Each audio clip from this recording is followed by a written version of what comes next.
Hello and welcome back to the Ice Mac MMA podcast. As always, I'm Jackson McCarty. Can't even say my own name. That's how well this episode's starting off.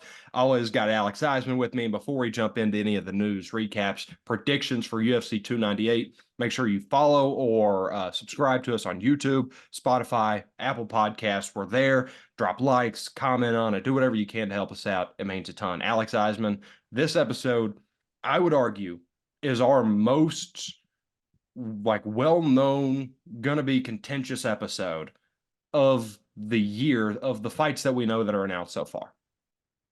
It might be. It might be. I don't know if it is in the podcast history quite yet Mm-mm. That's why I because went Cyril here. Gane and John Jones was a big one for us. That got nasty, and you That won. one that one got a little nasty. Uh Um, oh, Dustin weirdly, and Chandler. huh? Dustin and Chandler Oh, also up Dustin there. Chandler. Weirdly, Nikita Krylov and Ryan Spann. Yeah. Well, that was more of a meme issue because I wanted half points. Still, I feel like we just got super heated about that one, but yes, this one is definitely up there. It'll be top three for sure, one way or another. Between Volk and Ilia, I'm excited to get into it. You threw a chirp at me before we started recording, so I'm a little heated right now. Good. But That was the but intended target.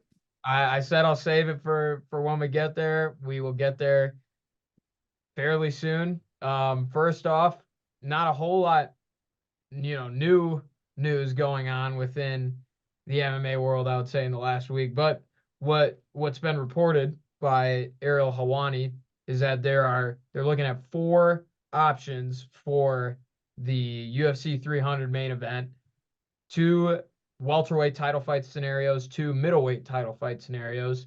Um, so I'll run through them.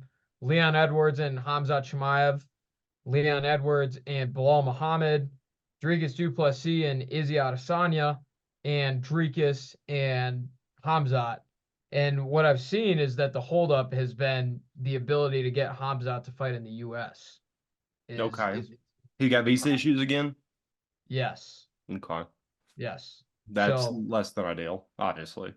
yeah, and I am honestly shocked that they're trying to get him to fight at welterweight again.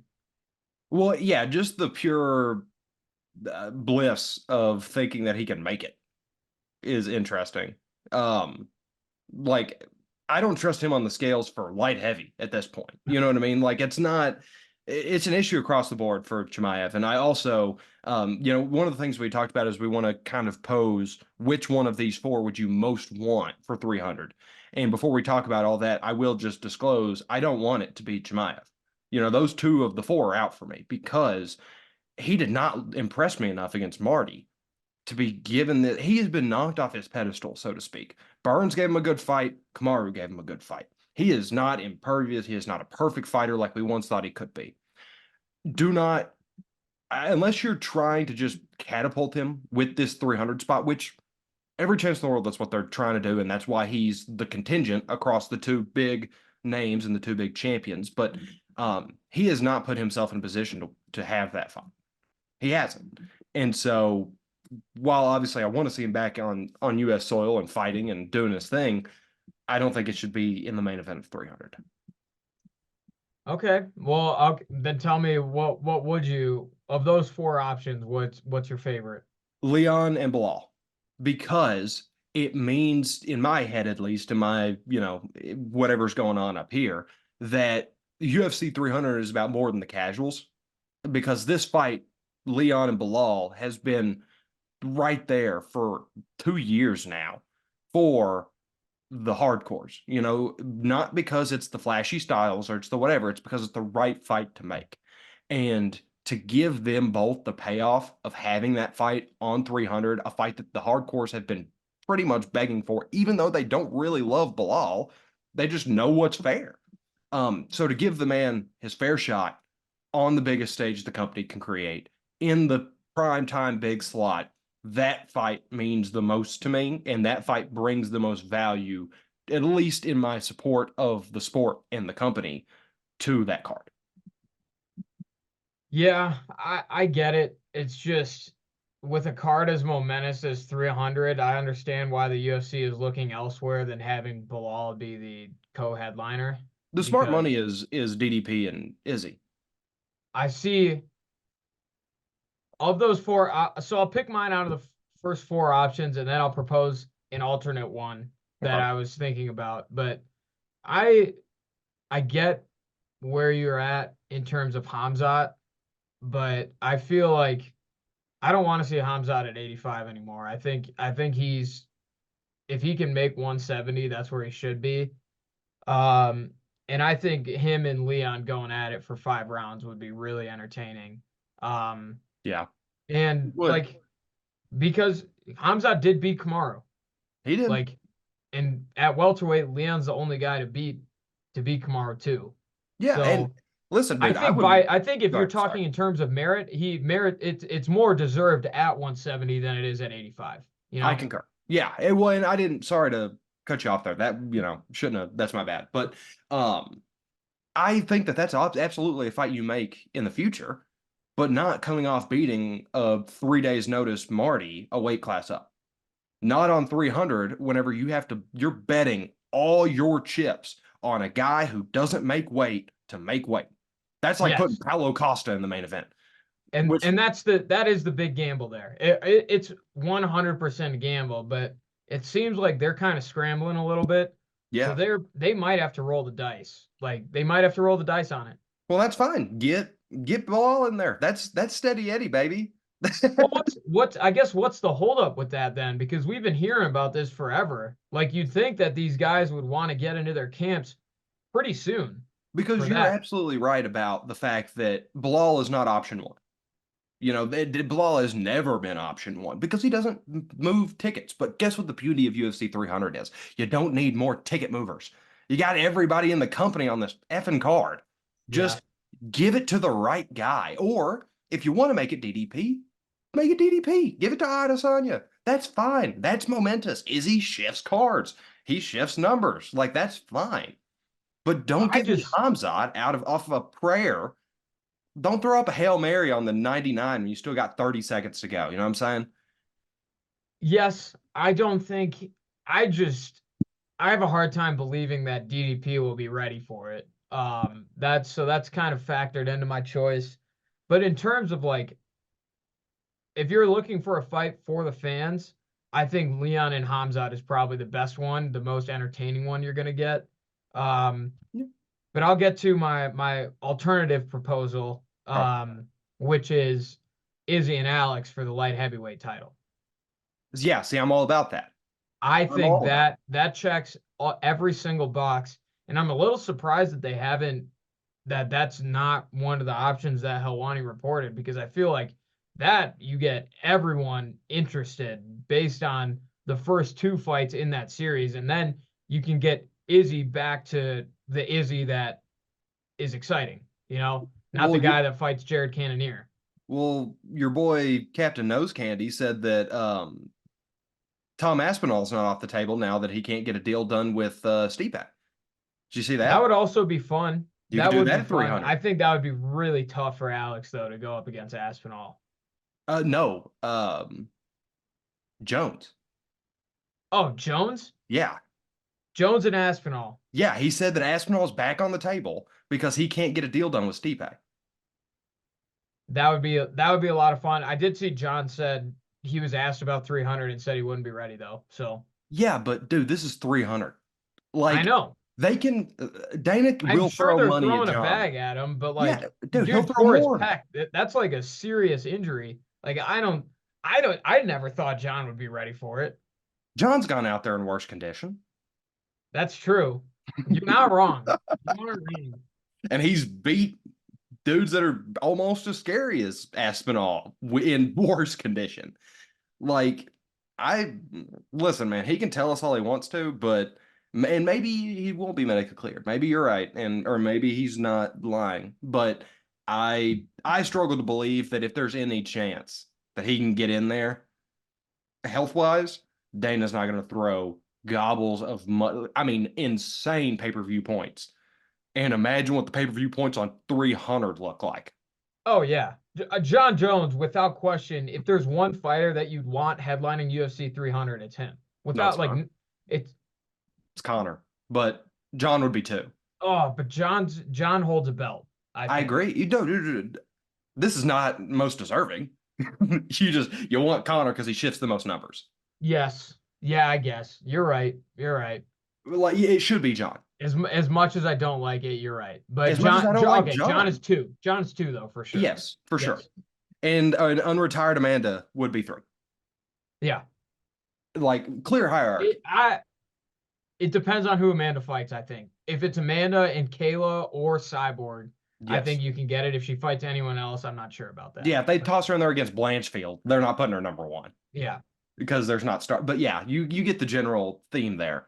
But yeah, I would much rather have Izzy versus Alex 4 or 7 or whatever we're on anymore. As the light heavy. If we're counting the kickboxing fights as Yeah. well, I think it it's would be five, right? I think so. Yeah, Or because Izzy's six. 3-1 against him. 3-1. Yeah. Yeah. Doing his little arrow thing, still being down 3-1 in the series is so funny. That was the hardest celebration I've ever seen, though. I'm not gonna lie. Oh, dude, if you remove the actual circumstances around what's happening, it's insane. But then you think Yeah. about it and you're like, he's taunting on a child after finally beating his dad after his dad's beat him 3 times. That was a funny troll. That was funny that he cared enough about it to Dude, go it's and ate him troll up. a 12-year-old.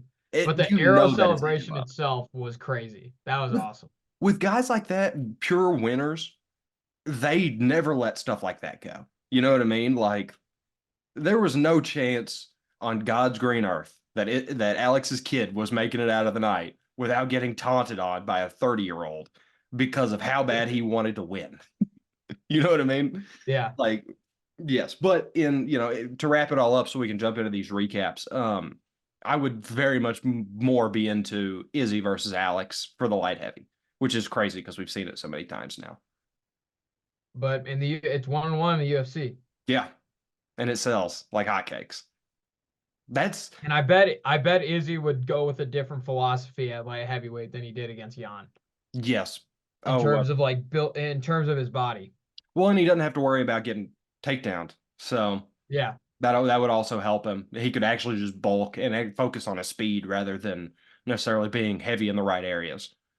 Yeah. Um, but all right, let's jump into this last card. We weren't super stoked about this card, but it ended up being okay. Jack Hermanson played that long game against Joe Pyfer. I mean, you mentioned that could end up being what happens. He kind of picks him apart, holds him off, that kind of good stuff, and that's what happened, and he paid off massively. Yeah, we were very wrong about Joe Pyfer. Yeah, That dude got fraud checked by Jack Hermanson, and people were saying he's hits harder than Francis Ngannou. he's still a ribeye, but he ain't got no seasoning. You know what I'm saying? Like he's still good talent, but he is not up to snuff as far as ring time to Yeah. have been in that situation. And it was close.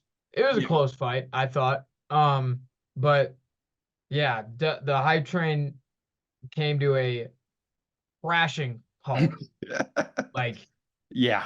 yeah, Yeah, like it's that gonna be a was while before he's getting back in those spots. I'll tell you that for free. yeah. He can still, I mean, he'll still be able to headline Apex cards, but in Well, terms of good. I was just saying, like in terms of legs on like a pay-per-view, might be a little tougher to get on like a even a main card maybe. He'll probably start filling that like fourth second opener, kind of heavier weight card fill in spot that Dana loves to do, where it's like, oh, these guys weigh 180 pounds. Let's check them out there. People will Yeah, eat that up. You know what I mean? Like yeah. that's the spot he'll be in now until he starts breaking more ground. Um, hey man, Danny Ige. Dan Ige is the Michael Jordan of fighting unranked featherweights, dude. He really is. Well, Michael Jordan actually lost a lot before the finals, but you know. 6-0 in him though. You guys tell who believes who's the GOAT of basketball? Maybe. Yeah. But no, you're right. I mean, Ige turns it up to 11 whenever he knows the guy across from him is not Dan Ige. You know what I'm I saying? mean, that was that was a God. That was In classic. terms of That like was. best knockouts this year, that probably is at number ones right now, Yeah. right? Because Yeah. was Mitchell this year or no? Was Mitchell in December? I think so. Let me double Okay. check. Yeah, yeah, it definitely was. I'm still gonna cross, but I think it was the last card of 2023, Okay. wasn't it? Yeah. Yeah, because But I they mean, ended with 296 or 7 yeah. and didn't go on until like after Christmas. So yeah, But no, that was pure that was just pure violence. That's what hey, listen. I said that was gonna happen last week though. you did. I said Ige is gonna starch this guy. You did. I still picked him to win, but like I Yeah. did not have it being like that. I thought it was much more of a toss up, and it was not. It was not No. even kind of a toss up. So all the credit to you in the world. That was classic Dan Ige. That's exactly funny enough. That's what we're going to see Cody Garbrandt do in like 2 months. Oh my God. Dude, you need to What are the stages of grief? Hold on. it's denial is the first one. So you're past that. Yeah, I've already been angry. Okay, so it goes denial, anger. I'm in bargaining, I think, and then What's it the goes fourth one? depression and then acceptance. The So depression is going to be the week leading up to the fight, yeah, and then the acceptance is going to be when you watch it happen. whenever he looks like a corpse. Yeah. Well, Yeah, the good thing is at least you'll have like, you know, it'll get out of the way before all the other fights happen, so you can like enjoy the rest of the card without yeah. like watching it dreading that moment, you know? I might not start watching the card until after that fight. Actually, no, I can't because if he actually does pull something crazy off, then like I just didn't see it. You know what I mean? Like it's like whenever a car wreck happens in front of you, like you're just kind of you have to look. Yeah. Yeah. Yeah. Um, but yeah, sorry, not to spread my copamine around the podcast, but wanted to chime in with that. Another KO, RoboCop. We got out Yeah. there and did it. Yep. Hand up. I was way off on that one. It seems like RoboCop is he's responded well enough to kind of the struggles that he's had over the last year or two. And like Brad Tavares is a decent fighter. Like he's solid, you know? Like that wasn't a that was a good win Mhm. for Gregory Rodriguez. Like, yeah, I was just wrong. I thought he would continue to slide and he didn't. He came back and did it well. I'm having a pretty fortunate year to this point. Not only did I pick RoboCop, obviously, I picked RoboCop KO, and then Yeah. I also picked Vieira sub, which we got earlier than I even anticipated because Yeah. it came quick. Yeah. Dude, That yeah, was you have been. I think you might be beating me so far this year. I haven't been keeping track. I need to start doing that. I I'll need come to. in after this card. I'll tally them all up, and I'll have concrete records for us. Um, but I definitely think up to this point you have me through the first couple cards that we predicted. Probably pretty narrow because you're not having the me start to the year that you did. Yes, You know what I that mean? is Last year true. was, ugh. Like I'm just kind of hovering around that 500 mark, I think right now. And I was the You were 23 batting like Pistons. 200 to for the first like 3 months of last year. I was like I just said, the 23, 24 Pistons through the early portion of Yeah. last. I was Yeah. just praying for a win. But you know what? The Pistons are like 2-1 without Killian Hayes. So There you go. You finally stopped playing a JV high school guy. That's awesome for you guys. I'm proud. yeah, Uh, maybe Cade doesn't want to be traded anymore. yeah. Well, he probably still should, but that's besides the point. All right, Alex, let's jump into this prediction because I am very excited about this card for a multitude of reasons. Amanda Lemos versus Mackenzie Dern doesn't necessarily pump me up, but I got to decide who's winning purely on fight math. So you ready? Okay. Fight math time. If Andrade starts Dern, and I'm more confident in Lamos's power in the year of our Lord 2024, then the outcome of the fight should probably be Lemos knocks out Dern. Yeah. I am with you. I think Lemos also finishes this fight. Yeah, like I'm gonna be that's. honest. But I And just like go ahead. I'm just disappointed because this was supposed to be Suarez and Lemos, and this could have been Suarez's kind of slingshot to the title shot next. She had to pull out, unfortunately. Dern, not on the same level as Lemos at all, I think. I mean, and Lemos is good enough to to deal with Mackenzie Dern on the ground too. Oh, dude, do you know how much her? Oh, wait, no, never mind. I don't have the numbers for her. We do have somebody with a insane takedown defense coming up here in a second, but um, yeah, like I feel confident enough that Lemos can just handle this fight because I mean, so long as her camp didn't get too scrambled with the new opponent, but both, they're both probably focusing on the grappling anyways. So it's like, what are you gonna worry about? Yeah. Yeah, I'm definitely not confident in Dern's chin No. holding up against because Lemos might be the most powerful strawweight. I know Wei Lee is herself, Yeah. but in terms of one shot knockout power, I would take almost anyone up against Lemos. Yeah, pure strength. I think pound for pound across the women's division, she very well could be on that Mount Rushmore at minimum. Hmm. Like there's pedestals. If you're placing the fighters on pedestals, she's on one of them. And yeah, after what we saw at a Dern last time, now watch this end up being an Andrade situation, right? Where we start trash, we lose all this confidence in her. But yeah, this it didn't really feel like a complicated one, especially as soon as I clicked the Sherdog on and saw that Andrade fight, and I was like, oh yeah, like you know what I mean? It was just like, oh yeah, because I Yeah, had almost like forgotten about it to kind of push it to the back of my head. yeah. I just we know what Mackenzie Dern is at this point. Like she is dangerous and very dangerous in one phase of the game, but is pretty. I think she's pretty inept as a striker. And that might be a little harsh of an assessment, but like I just feel like she focuses all of her energy on her jujitsu, which she's really good at. You Yeah. know, give her Well, and if credit you're on that. talking, yeah, you're talking relativity too. You know what I mean? Like she is not a good striker compared to her peers, Hmm. compared to Lemos, for example. Like it's like I don't think Ryan Hall would be insulted if you said he's not that great standing up because that's what Yeah. he focuses on. He trains purely Uranagi rolls. Like that's the game, and they play the game how they play it. You got to acknowledge the weaknesses, and Dern has a significant weakness in this fight, and that's how it shakes Hmm. out. Yeah. Yeah. But we'll get to the main card now. Pretty. I think this opener is kind of slept on, to be honest. It's going to be a Uh, good fight, but I think I've got it going one way. Yeah, Roman Kopylov, Anthony Fluffy Hernandez opening up the card. Both of those guys, super exciting. It should be. I imagine it'll end in a finish.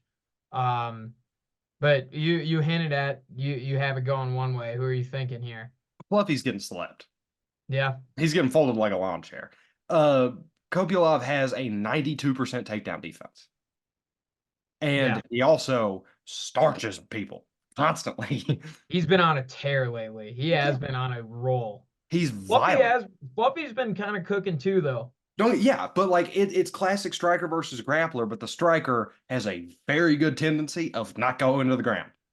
Yeah. Whenever they try to grab a hold of him, he doesn't go down very often. So the natural indication is if this is striking versus grappling, but one guy really isn't going to be able to grapple that well, where does that leave me? You know what I mean? Yeah. And I think Kopylov's probably got a little bit more power than Big Mouth, and Oh yeah. Big Mouth TKO'd Hernandez. So it's like, Yeah.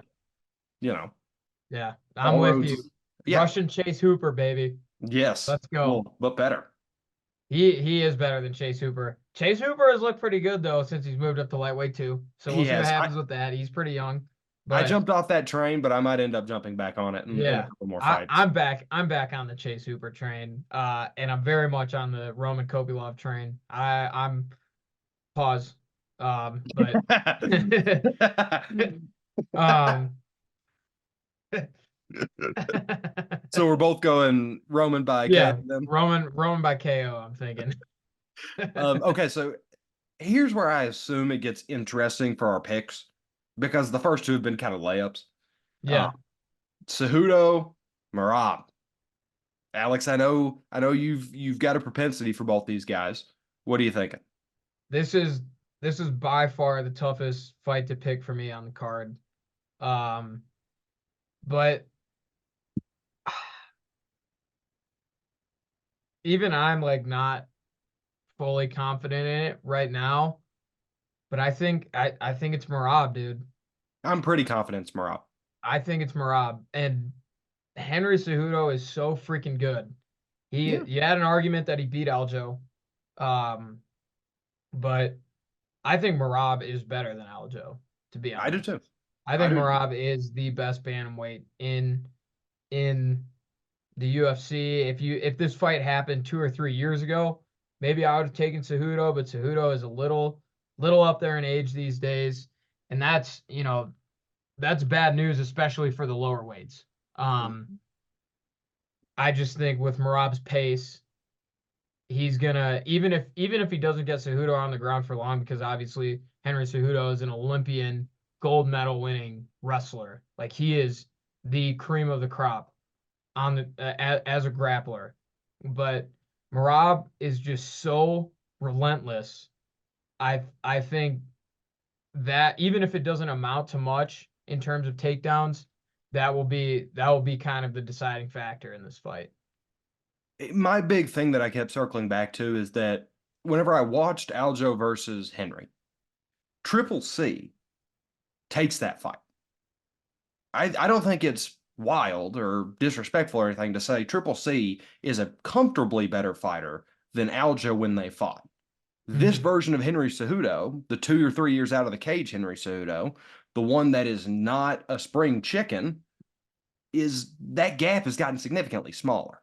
Hmm. So if I think that Marab is better than Aljo, and Henry is continuing to regress backwards because of age and not have been in the octagon for as long, it's Marab for me. And it didn't really take that much thinking, not to discredit Cejudo, but it felt like a confident roll of the dice for me to just say Marab is different levels than anybody on this earth at bantamweight.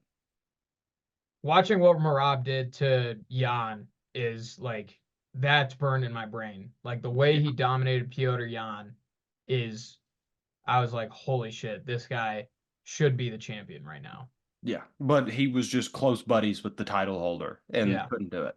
Yeah. All right, Alex, next fight we got up. I think that there's more talk surrounding the outside portion of it than actually the fight itself because Ian Gary, Jeff Neal, going head to head. Ian Gary has caught some allegations pertaining his wife and living with her ex-husband and her possibly still seeing him and him taking her ex-husband's last name. And is there anything else I'm missing? He also wore a shirt with Jeff Neal's mugshot on it. Yeah, that was a big one. And oh, and he had to pull out of the original card and he no-showed a presser and now he has to go back in to fight on a smaller stage. Actually, it's probably not a smaller stage, but um point being this is a very big fight for Ian Gary. Um very big fight. It was significantly bigger than his opponent, I'll say. Yes. Yeah, it is. But I do think as much as I want to see Ian Gary lose, I don't think this is the fight where it's going to happen. No, I think this is going to give a lot of people false confidence that Gary has this innate ability to block out the noise and the haters. But really all it is he is just a significantly more impressive fighter than Jeff is. And he's probably going to come out angry. No telling if that is good or bad for him. But he's going to come out angry. He's going to say some crazy stuff into the mic whenever the fight's over. And then everybody's going to be like, oh, well, we need him against this guy and that guy and this top five guy and this top three guy. That feels exactly like what this fight's about to be, for me at least. I think he might get on it quick.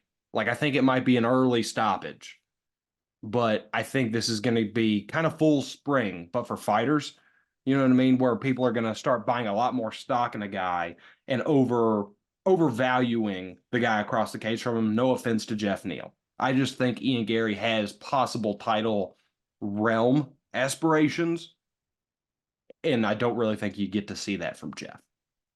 I think Jeff is very tough. Yeah. I think it'll go to a decision. Um, Jeff took Shavkat Rachmanov halfway through the third round before he got finished. Like, and I think Shavkat's a way better prospect than Ian Gary is. Oh yeah. Um, but yeah, Ian is talented, man. He is, and like, I just I don't think this is the one that's gonna get him. Jeff has a lot of power, and Ian Gary has he's gotten rocked in a couple of his fights by lesser opponents. So I think this is a winnable fight for Jeff Neal. I just don't I don't have the stones to pull the trigger on him. I think Ian is too talented to allow this to happen. He'll kind of pick his way to a decision win is what I imagine will happen. See, I figure he'll come out with a little bit more vinegar. You know what I mean? I feel like he's gonna come wound up and try to take some big chunks. Maybe he takes a chunk out of Jeff, you know. Um, it does take a lot to put out Jeff Neal, you know, and there's no denying that. And so maybe the decision is the right call. I think this just has to be a statement for Ian because if he just it's kind of old, like kind of old Sean Strickland's his way to this win, it's not gonna silence anything. He has to silence some people. It might not, but I think if he gets aggressive and emotional in this fight, that's where Neal is gonna that's Neal's best opportunity to win Yeah, but it's is on a also counter shot. but it's also Ian's best chance to make a statement. And I think both guys have to go out there and just take that risk because, you know, maybe one of them does get their head knocked off. But like Jeff needs to, if he's going to do anything at this point in his career, he has to work out of the gatekeeper tag. And beating Ian Gary is not just knocking off some prospect. You know, that's a big time thing.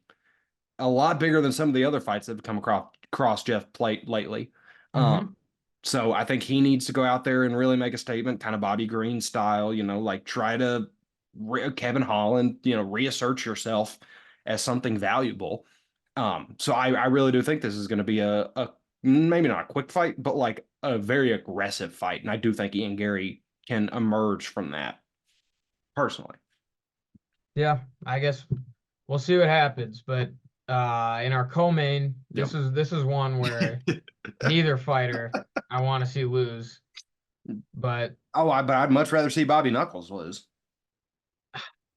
I I'm love Rob desensitized to Whitaker it. so much, though. But I'm desensitized to it, man. We still It's got a just too shot with much Paulo. Paulo. Yeah, Paulo is our guy. He we is still our got guy. to, well, and we still have a shot with Paulo. He's still marketable. He has not lost two or three belt fights. He's just lost the one against Izzy 3, 4, 5 years ago now. He's got a good fan base. If he's in the octagon, and at this point, we don't even know what it looks like when he's in the octagon because it's been I've aged. I have met Darian and moved her across the country since the last time Paulo Costa has fought. That's how much has changed in my life.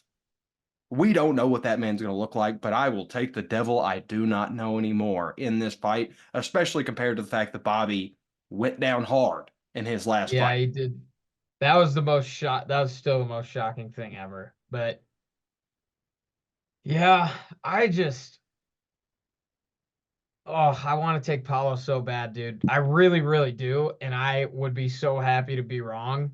But I just think there's too much at play with his like weight cut issues, his inactivity.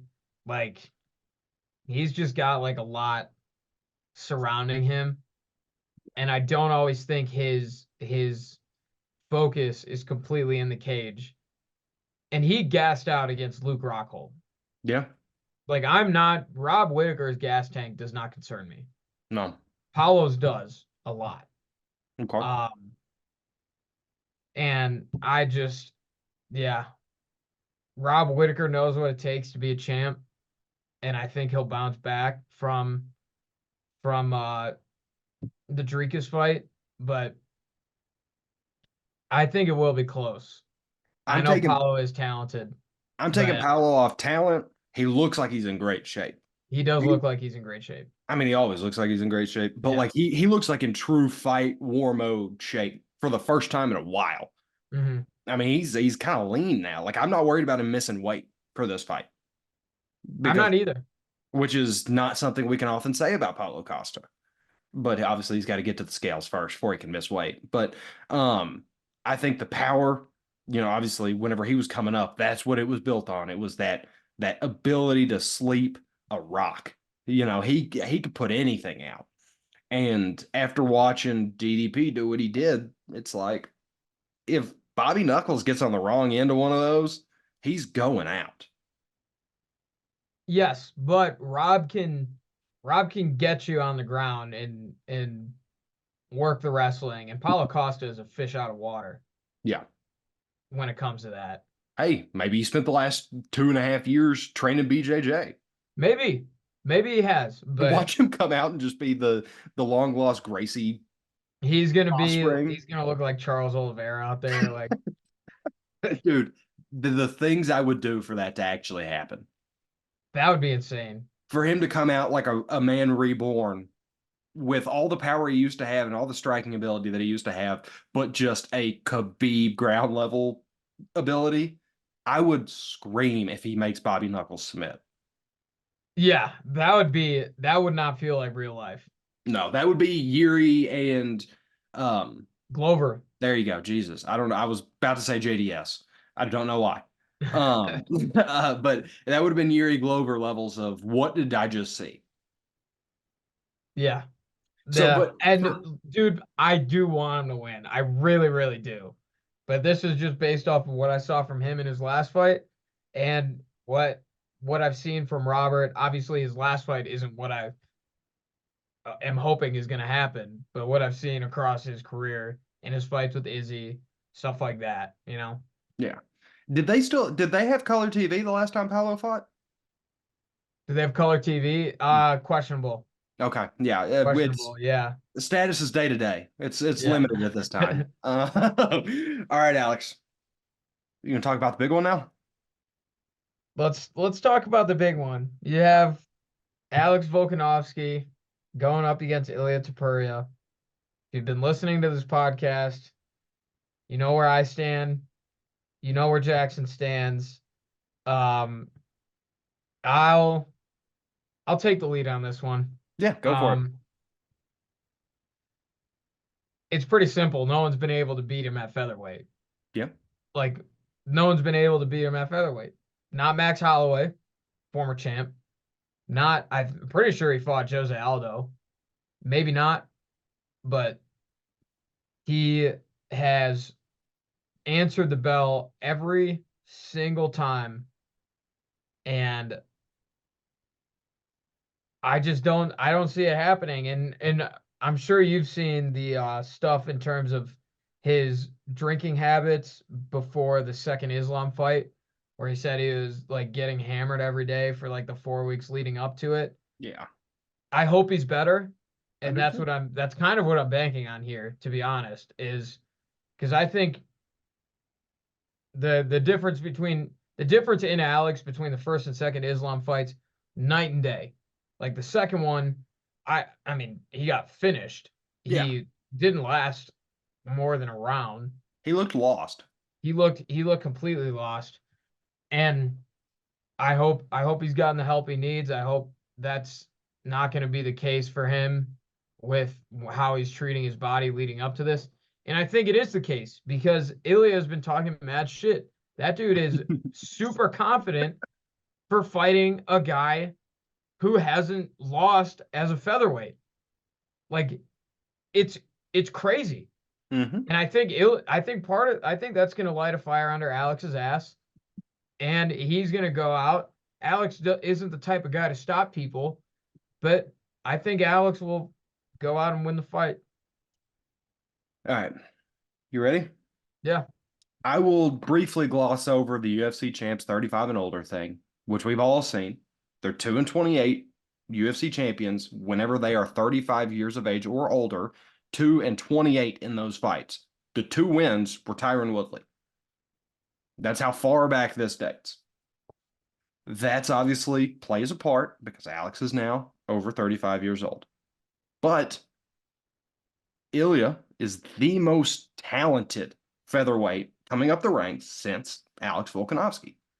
He's got that age on his side. He's undefeated. He is well rounded. No matter where this fight goes, he's not going to look lost. He is not going to be distressed, I would say, if Alex takes him to the mat or if it stays standing or whatever happens. He is going to be comfortable unless the spotlights mess with him. And he's catching Alex at the perfect time. I mean, there has never been a more vulnerable point in Alex Volkanovski's career than right this second. If anybody's going to take the crown within the next couple of years, it's going to be Ilia and it's going to be now. Because the guys behind him waiting for that shot are not better than Ilia. And all in all, like I know the mindset, and it is by no means something that men or people in general should have to hide, that they're upset or that they're struggling or anything like that. But whenever you're a fighter and it's a competition, that is a weak spot. Yeah. It is, I hate it. I wish that it wasn't the case. I wish that the company was better set up to get him the help he needs so that never would have happened in the first place. But you have to imagine a lot of that trash talk is to try to bring that back out of Alex, bring that mentality that he is trying to get out of back to the forefront and spook him a little bit. And I think Ilya's, as much trash as he has talked, he's done it the correct way because that's what you have to do to a guy like Alex. You have to try to get some kind of emotion out of him because if you let him come in here like a robot, he's just going to eat you alive. But I think everything we've seen out of Ilia Topuria screams champion to me. And I think he's coming to take that crown on Saturday. And not even to say that's the result I want. I love Alex. You know that. But I also love Ilia. And I know how good he is for the sport and how good he's going to be for the sport. The only unfortunate thing to him winning is that we might get Patty the Batty hot shotted towards his title. I don't know if Patty could make 45, but yeah, but their previous beef. Yeah, that could be interesting. Yeah. I think it could happen at 55 if Ilya tries to go for double champ against Maybe. Islam, which I mean, good luck with that. Yeah. But, I'm not gonna wait a few more years. Yeah. So here's another thing for Alex is Okay. I agree with you that this is gonna be Alex's toughest fight at 45 in his career. This Or is at least since the first Max fight. Yeah. Or I guess second, because the first Max fight he just kind of chopped the legs. I think maybe more than that because I think Ilia smokes Max, to be honest. Yeah. Maybe not that version of Max. Maybe not smokes Maybe him. not. But yeah, I agree. I'm just saying at least at minimum that is the point that you have to base it off of and compare it to. That's how long it's been. Yeah. But this is a legacy defining fight for Alex Volkanovski because I think if he wins this, he officially passes Jose Aldo as the greatest featherweight of all time. Yeah, I agree. I think with a win here, and I think Alex knows that. And Alex, for his entire career, has fought based on legacy. That's why he's gone to fight Islam twice, and that's why he isn't running from Ilia. Like he's embracing it. And so I think that means a lot to him. That's going to be a big motivator. Ilia disrespecting him as a champion and saying, the things that he's been saying for weeks now. I don't think that gets into Alex's head. I think that pushes him more. Alex is a champ. Alex is a champion, bro. Yes. Like that's gonna motivate him. But you mentioned Jose. There's a pretty solid chance he's staring down across from him at his version of Conor McGregor. No, because Conor got to Jose Aldo like we'll never see again. We'll never see someone get in a fighter's head like that again. I don't mean like that, man. I mean like the pure talent, the ability to carry himself like a champion, the chaos he can create in the octagon at such a young age. Like this is as close to as we're getting to a Conor, at least prospect wise. Maybe, well, I guess Sean O'Malley, but like, like pure skill and pure ability to absolutely market himself not only on his finishing ability but his ability to talk. It's Ilia. Yes, yes, but there's Ilia hasn't looked invincible in all of his fights either. Yeah. He No. hasn't. I mean, he's gotten the finishes, but there are times where he's been wobbled. You know, he's shown holes in his defense. And Alex Volkanovski is the perfect guy. He's so smart and knows exactly what he needs to do every time he goes in the octagon. Like he knows what to stay away from. He knows, he knows how to kind of not get not lose his composure when he's in tough situations. Like he is so just rock solid everywhere. He is. He is. And again, dude, I don't want to perceive this or portray this rather as a lopsided affair. It is still Volkanovski. Like he is still a bad man. I can't fault you for taking it. But if there's ever a moment for him to lose that belt, it's against Ilya. I agree with that. I am nervous. I'm very nervous for this fight. This is a win-win for me, dude. I'm either I get a point or Volk keeps Vulcan. Like Yeah. those are two very okay outcomes for me. Yeah. And I like Ilya. I'm nothing against him. You're obviously a lot, more of a fan of him than I am, but I recognize his talent and I appreciate and respect what he's doing for sure. And I think Yeah. he would be a great champion.